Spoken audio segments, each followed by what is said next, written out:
ಆರೋಪ ಬಂದಾಗ FIR ಆದಾಗ ನಾವು ಏನು ನಡ್ಕೊಳ್ತೀವಿ ಅನ್ನೋದು ಮೇಲ್ಪಂಕ್ತಿ ಆಗತ್ತೆ. ಕಾನೂನು ಎಲ್ರಿಗೂ ಒಂದೇ ಅಂತ ಈಗಾಗಲೇ ಉಚ್ಚ ನ್ಯಾಯಾಲಯದ ನ್ಯಾಯಾಧೀಶರೇ ಹೇಳಿಬಿಟ್ಟಿದ್ದಾರೆ. ಕಾನೂನು ದೃಷ್ಟಿಯಲ್ಲಿ ಎಲ್ಲರೂ ಸಮಾನರು ಅಂಥೇಳಿ. ಈ ಹಿಂದೆ ಯಡಿಯೂರಪ್ಪನವ್ರ ಮೇಲೆ ಆರೋಪ ಬಂದ ಸಂದರ್ಭದಲ್ಲಿ 2011ರಲ್ಲಿ ಮತ್ತು 2020ರಲ್ಲಿ ಮಾನ್ಯ ಮುಖ್ಯಮಂತ್ರಿ ಸಿದ್ದರಾಮಯ್ಯನವರು ಏನು ಮಾತಾಡಿದ್ರು ಅನ್ನೋದನ್ನು ನೆನಪಿಸ್ಕೊಳ್ಳಿ.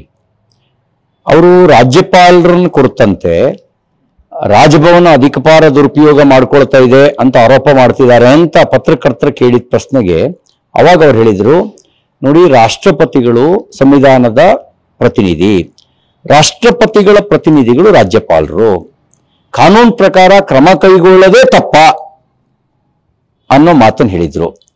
ನನಗನ್ಸುತ್ತೆ 2011ರಲ್ಲಿ ಮಾನ್ಯ ಮುಖ್ಯಮಂತ್ರಿ ಸಿದ್ದರಾಮಯ್ಯನವರಿಗೆ ಸಂವಿಧಾನ ಪ್ರಜ್ಞೆ ಆಳವಾಗಿತ್ತು. ಮುಖ್ಯಮಂತ್ರಿ ಆಗದ ನಂತರ ಭ್ರಷ್ಟಾಚಾರದ ಆರೋಪ ಅವ್ರ ಮೇಲೆ ಬಂದ ಮೇಲೆ ಸಂವಿಧಾನ ಮತ್ತು ಸಂವಿಧಾನ ಪ್ರಜ್ಞೆ ಎರಡನ್ನೂ ಕಳ್ಕೊಂಡ್ಬಿಟ್ಟಿದ್ದಾರೆ. ಎರಡನ್ನೂ ಕಳ್ಕೊಂಡು ಕೇವಲ ಸ್ವಾರ್ಥ, ತನ್ನ ಅಧಿಕಾರ ಉಳಿಸ್ಕೊಳ್ಬೇಕು ಅನ್ನುವಂಥ ರಾಜಕೀಯ ಕುಟಿಲ ನೀತಿಯನ್ನ ತನ್ನ ಬದುಕಿನ ಭಾಗವಾಗಿ ಮಾಡ್ಕೊಂಡಿದ್ದಾರೆ. ಅವರಿಗೆ ಸಂವಿಧಾನ ಪ್ರಜ್ಞೆ ಇದ್ದಿದ್ರೆ 2011ರಲ್ಲಿ ಯಡಿಯೂರಪ್ಪನವ್ರಿಗೆ ಏನ್ ಮಾತನ್ನು ಹೇಳಿದ್ರು ಅದೇ ಮಾತನ್ನು ಇವರು ತನ್ನ ಜೀವನದಲ್ಲಿ ಅಳವಡಿಸ್ಕೊಳ್ತಾ ಇದ್ರು. ಆದ್ರೆ ಅದನ್ನು ಕಳ್ಕೊಂಡ್ರ ಕಾರಣಕ್ಕೆ ಈಗ ತದ್ವಿರುದ್ಧವಾಗಿ ನಡ್ಕೊಳ್ತಿದ್ದಾರೆ.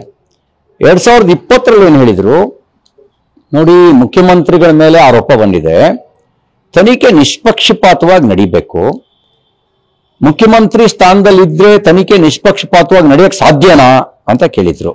ಆಮೇಲೆ ಮುಂದುವರೆದು ಹೇಳಿದ್ರು, ಸೋ ವಾಟ್ ಅನ್ನೋ ಶಬ್ದವನ್ನೇ ಉಪಯೋಗಿಸಿ ಯಡಿಯೂರಪ್ಪ ಸುಡ್ ರಿಸೈನ್ ಅಂತ ಹೇಳಿದ್ರು.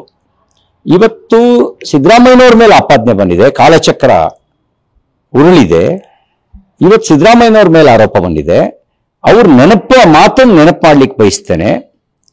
ನೀವು ಅವತ್ತು ಯಡಿಯೂರಪ್ಪ ಸುಡ್ ರಿಸೈನ್ ಅಂತ ಹೇಳಿ ರಾಜೀನಾಮೆ ಕೇಳಿದ್ರಿ, ಅದು ನಿಮ್ಗೆ ಅಪ್ಲೈ ಆಗಲ್ವಾ? ಅಂದ್ರೆ ಇನ್ನೊಬ್ಬರಿಗೆ ಹೇಳೋದಕ್ಕೆ ಮಾತ್ರ ವೇದ ತಿನ್ನೋದು ಬದನೆಕಾಯ. ಅದಕ್ಕಾಗಿ ನೀವು ರಾಜೀನಾಮೆ ಕೊಟ್ಟು ತನಿಖೆ ಪ್ರಾಮಾಣಿಕವಾಗಿ ನಡೆಯೋ ದೃಷ್ಟಿಯಿಂದ ಎದುರಿಸ್ಬೇಕು. ನನಗೆ ಮಾಹಿತಿ ಬಂದಿದೆ, ನೀವು ನಿನ್ನೆ ಮೊನ್ನೆ ಎಲ್ಲ ತಡರಾತ್ರಿವರೆಗೂ ಮೀಟಿಂಗ್ ಮಾಡಿ ಯಾರ್ಯಾರು ನಿಮ್ಮ ವಿರುದ್ಧ ಪ್ರಶ್ನೆ ಮಾಡ್ತಾರೆ ಅವ್ರ ಮೇಲೆ ಸುಳ್ಳು ಮೊಕದ್ದಮೆ ದಾಖಲಿಸಿ ಅಂತ ಸೂಚನೆ ಕೊಟ್ಟಿದ್ದೀರಂತೆ. ಈ ಅಧಿಕಾರ ಅನ್ನೋದು ಯಾರಿಗೂ ಶಾಶ್ವತ ಅಲ್ಲ.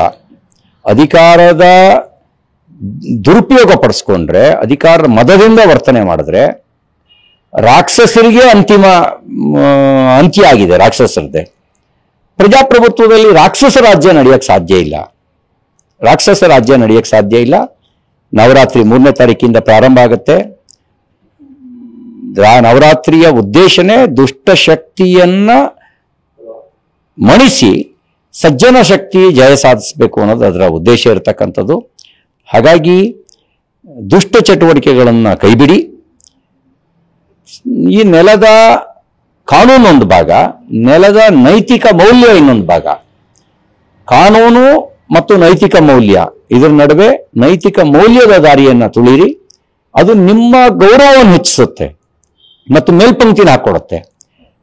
ಇವತ್ತು ನೀವು ಬಂಡತನದಿಂದ ಅಧಿಕಾರಕ್ಕೆ ಅಂಟ್ಕೊಳ್ಬಹುದು, ಆದರೆ ಅದರ ಪರಿಣಾಮ ಗೌರವ ಕಳ್ಕೊಳ್ಳುವಂತ ಪರಿಸ್ಥಿತಿ ಬರುತ್ತೆ. ಹಾಗಾಗಿ ಗೌರವ ಉಳಿಸ್ಕೊಳ್ಳೋದು ಮತ್ತು ಗೌರವ ಕಳ್ಕೊಳ್ಳೋದು ನಿಮ್ಮ ಕೈಲಿದೆ. ಗೌರವ ಉಳಿಸ್ಕೊಳ್ಳಿ ಅಂತ ನಾನು ಸಲಹೆ ಕೊಡ್ಲಿಕ್ಕೆ ಬಯಸ್ತೇನೆ.